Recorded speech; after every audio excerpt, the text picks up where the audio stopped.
Hey, what is up? Welcome to this episode of the Wantrepreneur to Entrepreneur podcast. As always, I'm your host, Brian Lofermento, and I'll tell you what, in today's episode, we've got an awesome entrepreneur that, just like most of us, is fueled by impact. This is someone who is an example of being the change that we wish to see in the world. I'm so excited for you to hear his story. His name is Ryan Arioli. Ryan's commitment to serving his community and driving positive change has been a lifelong calling. In 2020, Ryan, because he wanted to see that change, he actually embarked on a political journey running for a state level position in government, specifically within the South Carolina House of Representatives, thinking this was his best avenue to enact change, fueled by a desire to better the lives of those in his community. Despite not winning, though, his determination to make a lasting impact remained. Fast forward to 2022, so 2 years ago now, and the seeds of an idea began to take root, which is when Ryan started a nonprofit organization dedicated to effecting transformative change in his community. Motivated by a deep-rooted belief in the transformative power of education, he embarked on this journey to create a nonprofit that would make a lasting impact. With a passion for fostering personal growth and well-being, his commitment to empowering individuals and building stronger communities is the driving force behind the R&R Project's mission and initiatives, which Ryan's going to tell us all about here today. I'm so excited to hear all about it. Through innovative programs and compassionate support, Ryan strives to inspire hope and create a brighter future for all. So we're all in for a treat today. It's not very often that we have nonprofit founders on here today. That's why I'm so excited to hear from Ryan. So I'm not going to say anything else. Let's dive straight into my interview with Ryan Arioli.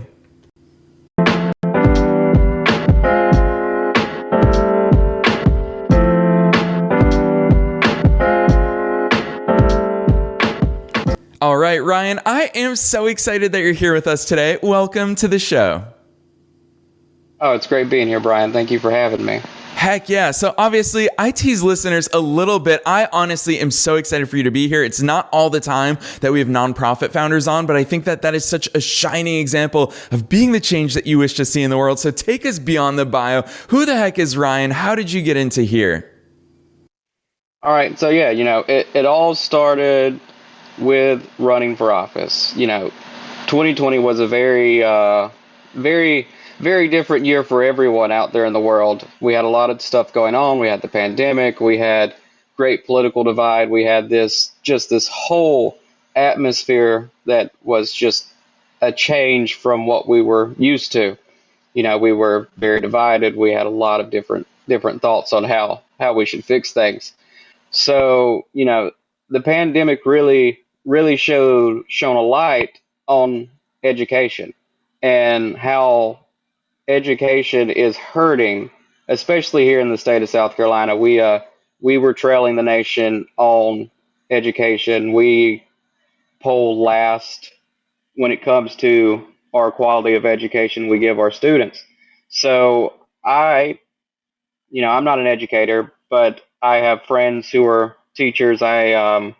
I was coaching a middle school soccer team at the time, so I was getting the view from a coach's perspective, along with getting more information from, people who were working at the school and I was working with. And there was just this need for something to be done in public education. Our teachers just don't get the support that is needed. And, I've got a bachelor's degree in chemistry. I'm first generation college student.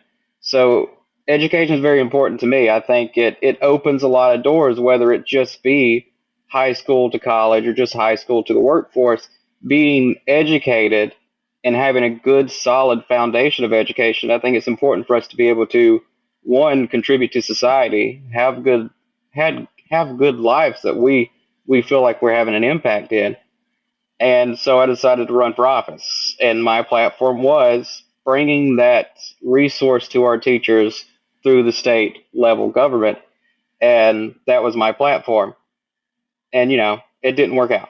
So I'm still sitting there 2 years later going, I know I can make a difference. I know I can shine a light on this need and bring resources to this need, whether it's through the state government or not.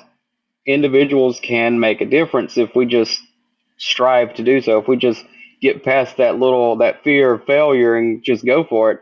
So I did. I started the process of starting the R&R Project, and the sole focus at the time was education, and it's branched out since then because there's so many other needs that go out beyond providing quality education to people.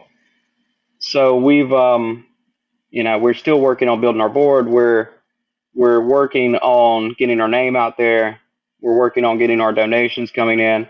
So, it's been a building block, but what all started it was this view from educators and how the pandemic really made the struggle so much more noticeable in our public school system.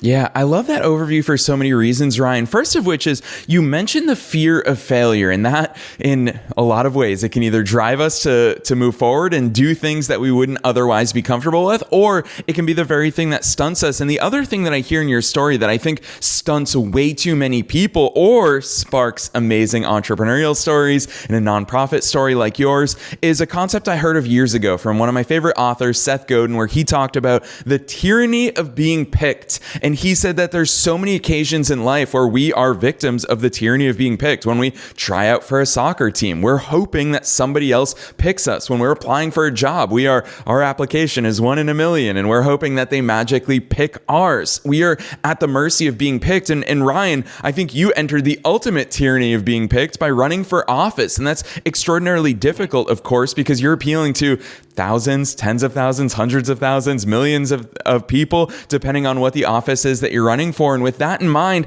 I love the fact that when you weren't picked, you said, I'm going to pick me. And I think that's something that makes us as entrepreneurs and founders so different from the rest of society is that, Ryan, you didn't view your opportunity to make a change as I can make a change if I get picked. You then move forward, picked yourself, and now you're out there being the positive change in the world. Talk to us about the mindset behind that, because I'm sure there was a point after you didn't win your election where you were like, man, that's it. Like, that's the end of it. Or was that the spark immediately? Walk us through those mindset thoughts.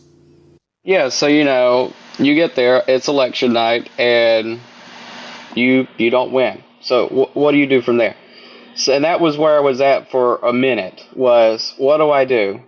I didn't win. I wasn't chosen. I didn't appeal to enough people that they wanted me to be their voice, be their change. So what do you do from there? And it took a couple months of just a lot of looking back at it, a lot of what could have gone differently. And then it goes into, well, do you make another run? Do you try it again? And, you look at it and go, you put all this effort in, and when you don't win, there's not much you get on the return. So it was more of a return on investment. I can invest all this time, raising money, spending money, and then not get chosen again. Or I can flip that into something where, I can still invest that time of raising money. And then instead of investing that money into a campaign, invest that money into projects, which is what which is the R&R Project's namesake, but we fund different projects. So that's what started it, was what can I raise money for? And then what can I turn that money into? And that gave us gave me the R&R Project. So it was literally after an actually great performance by the Carolina Panthers. I went to the game, and it was after that I was sitting there at dinner, and that's when I said, screw it, we're just going to do it. I'm going to start the process. So I started all the paperwork that night, filed it all the next day, and waited on the approval from the IRS and everything for the tax exempt status.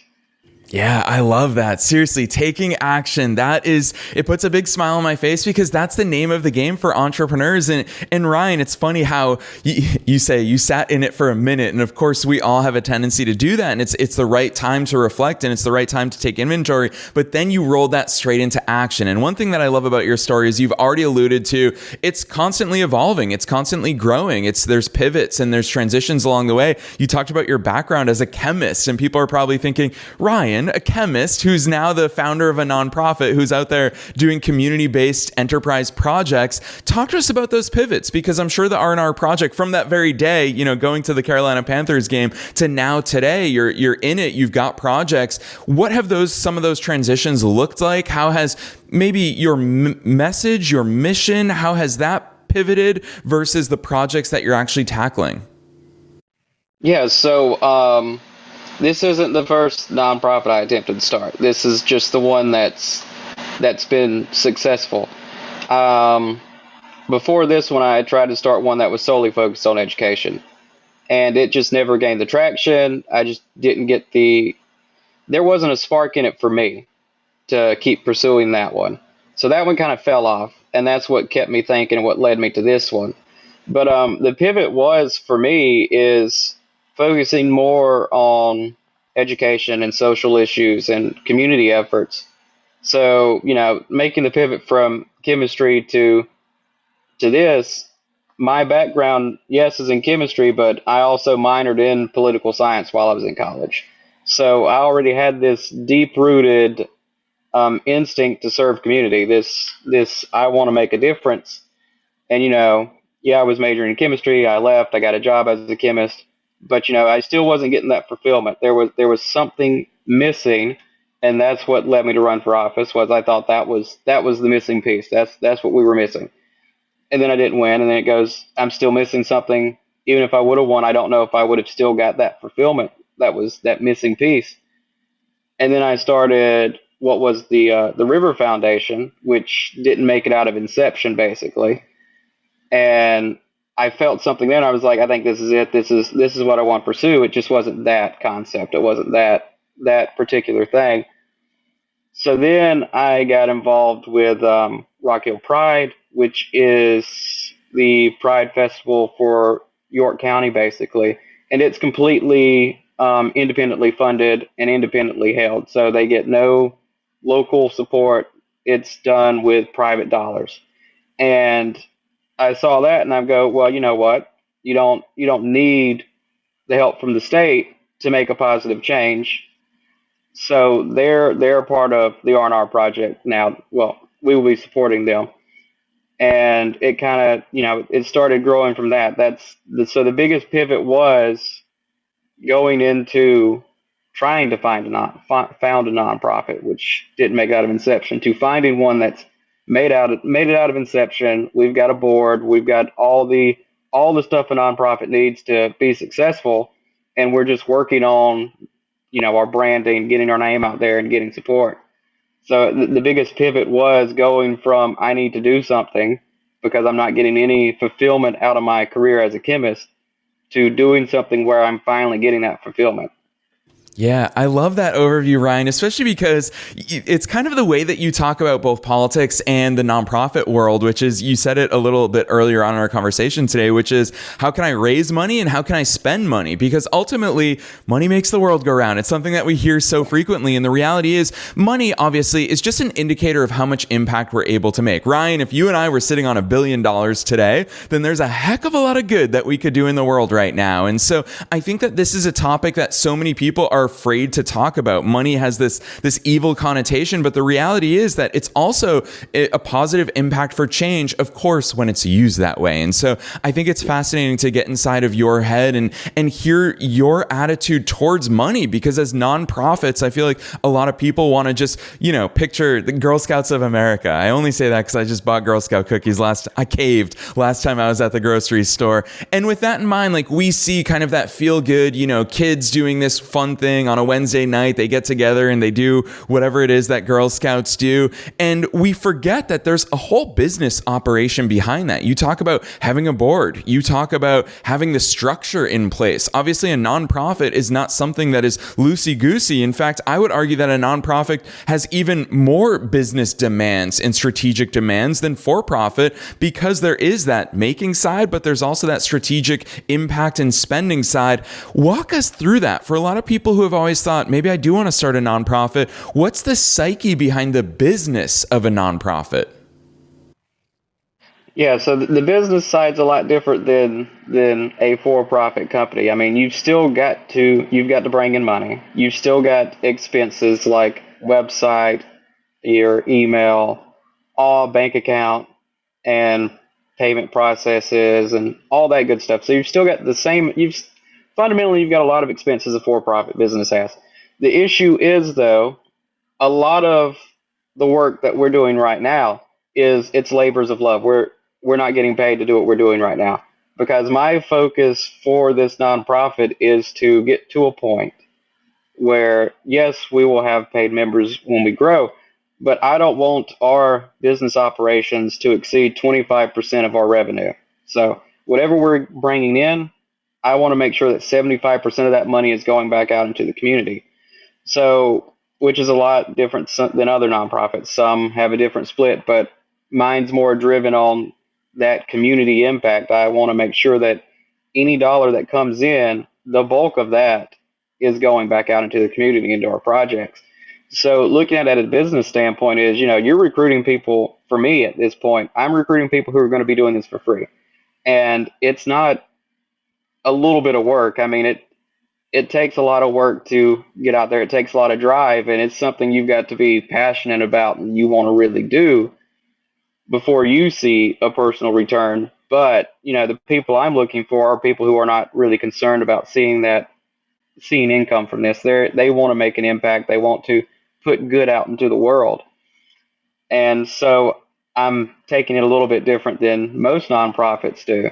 But my focus is to build a business that puts the majority of our dollars back out there into our communities and takes very little for ourselves, because I want to make sure that we can run efficiently, effectively, and I want to make sure that we can have the most impact possible. And in today's world, the most impact is going to come from having the money to put back out there, whether it be in our teacher grants or book scholarships, or it be in our community fund that we're working with Rock Hill Pride for their side to give out micro grants and do community projects. If we can dump more money into that, that's more impact, that's more change, that's more stuff we'll be able to accomplish. So looking at a business is, how can we maximize dollars donated and minimize what's going to cost us to raise those dollars and to keep operations going? Yeah, gosh, Ryan, the way you talk about this, I mean, I'm really excited to see the R&R project continue to grow into the future, because the way you talk about this is from it's an impact driven approach. And I can hear that in your answers, because so many of your answers come back to the community. So many of your answers come back to the impact. And when you tie dollars into that, you're directly, it almost feels like you're detached from the dollars, because you view them as, I think you said the magic word that explains your thought process here, which is you view them as vehicles towards the projects. It's actually about the projects. The dollars are simply the enablers there. Talk to us about some of those ways, because a lot of people, that's where they get hung up. Whether they're a for-profit or nonprofit, they get hung up on, how do I get money in the door? And I think that you've such an interesting perspective coming from the world of running for office. Obviously, we've all seen examples of how different politicians and candidates raise money there, but talk to us about your attitude towards and some of those strategies that you turn to when it comes to getting dollars in the door to actually fund those projects. Yeah, so right now we are starting to ramp up that section. We're starting to focus on raising money. So we're using our personal connections in the world. So a lot of the two other members of my board, we're currently a member. We're a board of 4. So 3 of those board members, including myself, are all part of the same fraternity. We're fraternity brothers. So we're using our fraternal connections and the connections we made during our time in college. And one is still a active employee of the national fraternity. So we're using those connections now to raise some money, because, it's easier to ask for money when you already have a personal connection with somebody. And I don't think there's many personal connections out there quite like a fraternal bond that you have with someone. So we're using that as leverage now. So we're reaching out to ones that we know already give to the fraternity, and in turn asking them if they want to, hey, give us some money. You want us, we're fellow brothers. This is our endeavor. Would you like to support us? So, using your sphere of influence is a way to start the process and start donations. And then it turns into how can you turn community events into fundraising opportunities? So I brought up Rock Hill Pride before. We'll be a sponsor of the event this year, and we'll be out there at the event as well. So it'll be a great marketing opportunity, and also be a great opportunity to raise donations, collect funds from there, because we've got a platform where we can take donations there on the spot, and we're not out there seeking right out of the bat $1,000 donation. If you want to give us $5, if you want to give us 10 or 20, well, we want that, because small donations add up, and that helps you do stuff. It doesn't matter how small it is. Any donation is vital, and it's a pivotal donation, and it can help you change the way that you're doing it. It can help you fund those projects and make that change. And we also are going to promote monthly giving, whether it's you want to just throw us $5 a month. That's awesome. We'll take it, because, like I said, any donation is great, and every donation is important. Yeah, really well said. And it's something that we hear on nonprofit commercials where they say every donation matters, but then tying that into your commitment to that operational expenses not exceeding 25%, it really does start to add up where every donation counts. And Ryan, I love the fact, I want to call it out for listeners. Listeners, how frequently do we hear it from guests? Ryan summed it up really eloquently with your sphere of influence. When you're right out of the gates, those immediate people that you already have connections with and that you can tap into your personal network. It's why we talk about so frequently your LinkedIn, your Facebook, your own personal social media, your own personal Rolodex. That's a great place to start. Ryan starting with his frat brothers. Like, that is an amazing place to start, because a lot of them are community driven, impact driven. So he's tapping into, as he said, that sphere of influence. I love that you use that term with us, Ryan. Along those lines, I want to ask you this, because obviously your mindset, you went from running for office to now making a positive community change through a nonprofit, through your own vehicle. Talk to us about what that's been like. You obviously have shared with us that one of the projects that you're supporting is Rock Hill Pride. What are some of the, I don't even know the right way to ask it. Are there bureaucratic barriers that you have to break through? Are there bridges that you have to connect within the local community between organizations? Talk to us about what it actually looks like to, on your own, through your own nonprofit, go into the community and make those positive differences. Yeah, so the biggest difference from running for office and running a nonprofit is running for office, you have to make sure your messaging aligns with enough people to get support. You've got to make sure your messaging aligns with a majority of the people so you can win, which means there's trade-offs. You're going to give up stuff, and you're going to pick up stuff you don't really support because you want to gain voters. Now, with a nonprofit, that doesn't matter.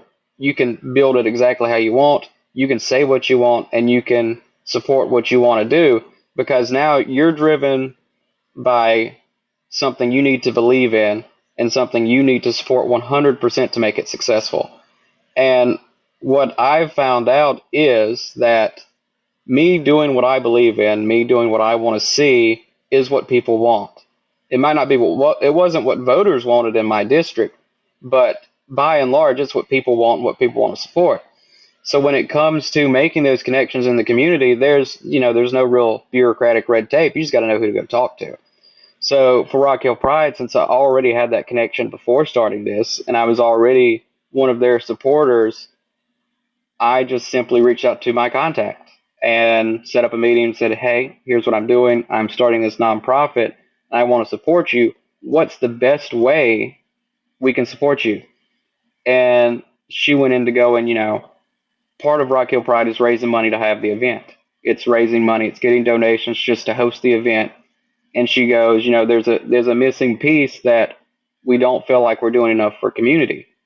Pride's great. It's great for those who, like myself at one point, didn't see it and were afraid to be who we were because we didn't see it before. We didn't feel accepted. We didn't see it being accepted. So she's going, this is very important, and it is. I support it 100%, that it is important for people to see that it is normal to be a part of the LGBT community. It's normal to be, if that is who you are, it's normal to be that. And Pride shows that. But she goes on to say that the missing piece is we don't feel like we're doing enough to support the community outside of that. We raise money and we have a party, and that's what it feels like. So we talked, and I go, well, I think the best thing that we can do to help you is to establish a community fund that y'all will be in charge of doing for community projects or micro business grants for members of the LGBT community. And so, it is easier to do what you want to do with a nonprofit, but you also have to know who to go to get those connections established and to get the ball rolling. Yeah, I'm not going to lie. I almost want to say this is that, and I think you might agree with me here, especially since you've been in it, is that we have an unfair advantage. I actually think entrepreneurship, for-profit, nonprofit, whatever it may be, us being those driving factors, we actually can move way quicker than obviously the political sphere. I know a lot of people, you talk about 2020 was such a divisive year, and I would just say on the whole, politics has a tendency to be divisive rather than a force of unity. And so it's so cool that there are nonprofits like yours who can just say, you know what, this is what the people want. Maybe not all the people, but we're going to focus on the people that we want to serve, and we're going to go enact positive change. And I think that's so powerful. And along those lines, Ryan, as we come towards the end of today's interview, I have to ask you about your team, because I think it's so cool how much of an emphasis you put on the people behind the nonprofit. Obviously, that is such a powerful component of the impact that you're looking to make. I know that you've been looking to hire a director of communications. Talk to us about your methodology and what your maybe short-term and long-term vision is with regards to your team, the board that you've assembled, and really where you want to take this. Yeah, so the board I've assembled, my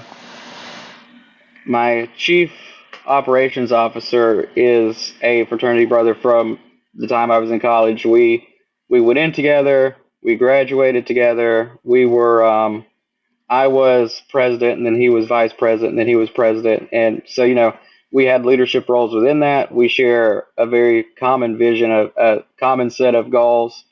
So when I started this, he was one of the first people I reached out to and was like, hey, I'm starting this. Would you be interested in coming on as my chief operations officer? Would you want to join me in this?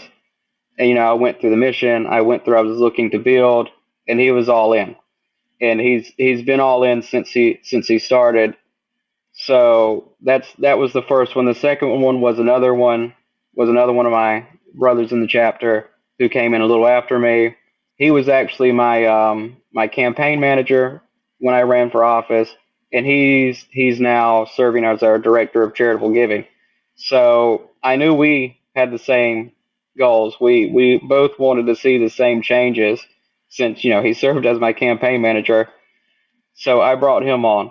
And then my CGO, my chief governance officer, I actually met her a little over a year ago now. We have season tickets to the Charlotte Football Club, and they sit in the section in front of us. And we met them. We hit it off. We've been good friends since. And she's got great energy.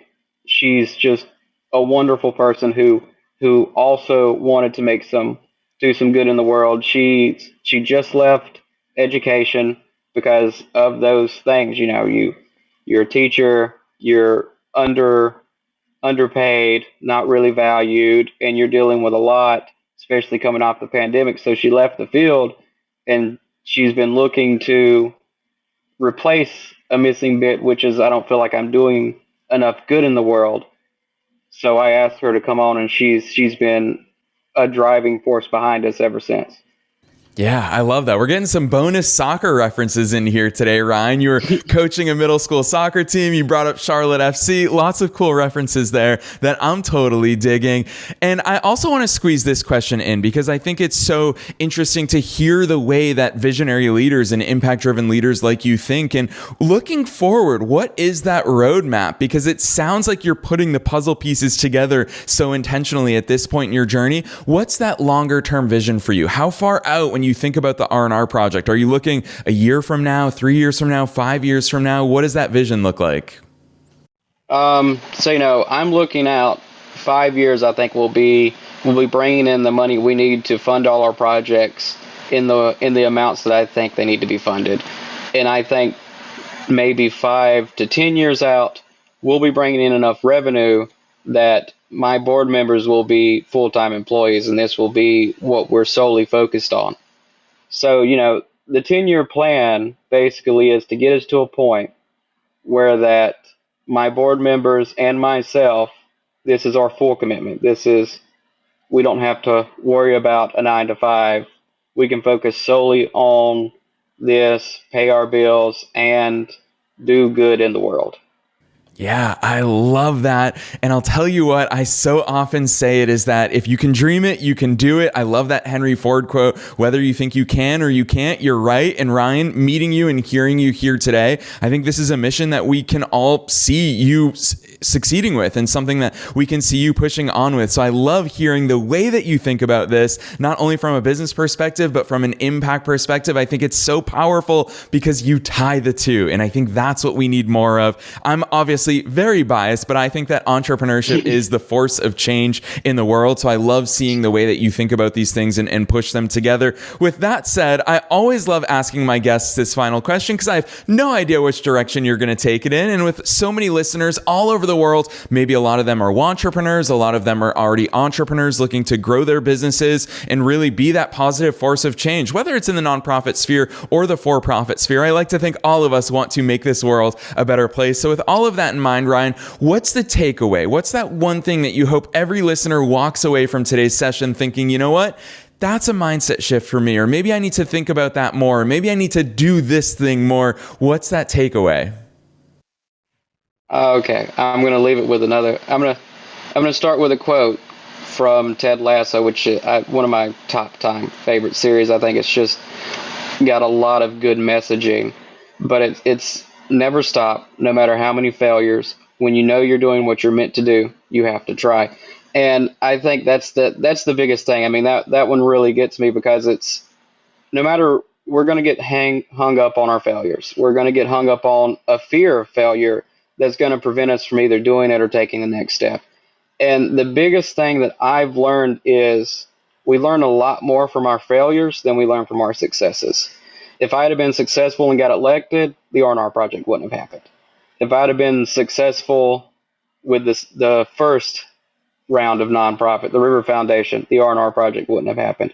And I'm way more passionate about the R&R Project than I am about holding office, than I was about the River Foundation. So we oftentimes see failures as a barrier, as this is where I need to stop, when we need to push forward, when we need to keep driving, because, failure is there for us to learn. And we need to learn from it, take what we learn, and then apply it to the next step.